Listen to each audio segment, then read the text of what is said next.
Ağayev Səməd ağa Qasımoğlu həyatyanı sahəsindən əlavə şor su kollektoru ərazisini və bələdiyyə mülkiyyəti olan əraziləri qanunsuz zəbt edib.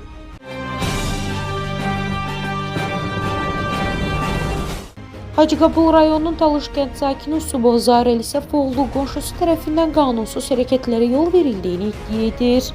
Onun sözlərinə görə eyni kənd sakini Ağayev Səməd ağa Qasımoğlu Zaur Subovu razılığı olmadan elektrik və qaz sayğaclarının yerini dəyişdirib. Şikayətçi bildirir ki, narazılığını bildirsə də qarşı tərəf buna məhəl qoymayıb və öz bildiyini etməyə davam edib. Bundan sonra Zaur Yusubov məsələ ilə bağlı rəsmi şəkildə əmlak məsələləri dövlət xidmətinə müraciət edib. Onun sözlərinə görə xidmətin əməkdaşları əraziyə baxış keçiriblər və qeyd olunan faktların bir qismi öz təsdiqini tapıb. Baxış nəticəsində akt tərtib olunub. Həmin aktda Ağayev Səməd ağa Qasımoğlunun torpaq sahəsini qanunsuz zəbt etdiyi, daşasarın qarşısından hasar çəkdirdiyi və şor su kollektorunun 35 metr hissəsini dolduraraq zəbt etdiyi göstərilib. Bundan əlavə sənəddə bələdiyyə mülkiyyətində olan əkin və örüş təyinatlı torpaq sahəsindən də istifadə edilərək qaraj və ot navəsi tikildiyi qeyd olunub. Şikayətçinin iddiasına görə Talış kənd bələdiyyəsinin sədri Sayıl Ağayev sahib oğlu qanunsuzluqları bilməsinə baxmayaraq tədbir görmək əvəzinə tərtib olunan aktda imza atmaqdan imtina edib. Bildirilir ki, əmlak məsələləri dövlət xidməti tərəfindən məsələ ilə bağlı tədbir görülməsi və qanunsuz tikililərin sökülməsi üçün Hacıqabul rayon icra hakimiyyətinə, hüquq mühafizə orqanlarına, Fövqəladə Hallar Nazirliyinə və Dövlət Şəhərsalma və Arxitektura Komitəsinə müraciətlər göndərilib. Daha ətraflı vətəndaşın öz dilindən dinləyək. Mən Subov Zaur Əlisəfoğlu, Hacıqabul rayonunun Talış kənd sakiniyəm. Mən şikayətimi mətbuat vasitəsilə Azərbaycan Respublikasının Prezidenti, Ali Baş Komandan cənab İlham Əliyevə, Baş Prokuror Kəmran Əliyev cənablarına, Fövqəladə Hallar Naziri cənab Kəmaləddin Qeydarova, Daxili İşlər Naziri Vilayət Eyvazov cənablarına, Dövlət Şəhərsalma və Arxitektura Komitəsinin sədri Anar Quliyevə və digər rəhbər şəxslərədir. Şikayətim ondan ibarətdir ki, Hacıqabul rayon Talış kənd sakini Ağayev Səməd ağa Qasımoğlu həyatyanı sahəsindən əlavə şor su kollektoru ərazisini və bələdiyyə mülkiyyəti olan əraziləri qanunsuz zəbt edib. Mənim icazəm olmadan mənə məxsus işıq və qaz sayğaclarını söküb yerini dəyişib. Bununla bağlı öz narazılığımı bildirdim.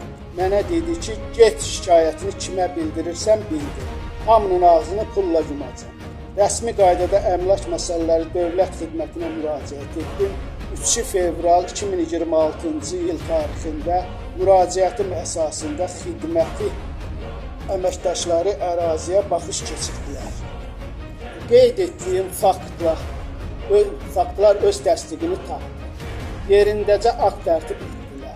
Lakin bələdiyyə sədri Sahil Ağayev Sahiboğlu bilə-bilə ki, qarşı tərəf qanuna zidd hərəkətlər edərək qanunsuz bələdiyyə mülkiyyəti olan torpağı zəbt edib, tədbir görmək əvəzinə qanunsuzluqlara göz yumaraq akta qol çəkmədi. Niyə görə? Hətta bildirim ki, mən 8 yanvar 2026-cı il tarixində Su Ehtiyatları Agentliyinə şikayətimi bildirmişəm.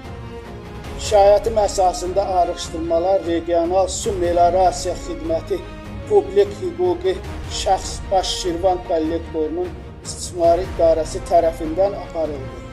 Əməkdaşlar yerindəcə qanunsuz zəbtləri görə mənə məlumat bildirdilər ki, Ağayev Səməd ağa Qasımoğlunun zəbt etdiyi ərazi Su Kollektor İdarəsinin balansında deyil. Necə ola bilər ki, əmlakin TQIS bazasında torpağın mülkiyyətçisi qeyd olunduğu halda idarənin rəisi Əhməd ağa İbrahimov bizim balansımızda deyil məlumatını bildirir. Onu da qeyd edim ki, əmlak məsələləri dövlət xidmətinin apardığı araşdırmanın nəticəsində rayon icra hakimiyyətinə və digər qurumlara, hüquq mühafizə orqanlarına məlumat rəsmi bildirilir. Çox təəssüf ki, qeyri-qanunsuz cinayət əməlləri törədərək torpağı zəbt edən Ağayev Səmədağa Qasımoğlu barəsində heç bir tədbir görülmür.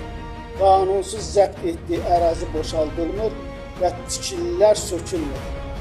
Nəyin qarşılığında, niyə görə qanunun aliliyinə hörmətlə yanaşılmır?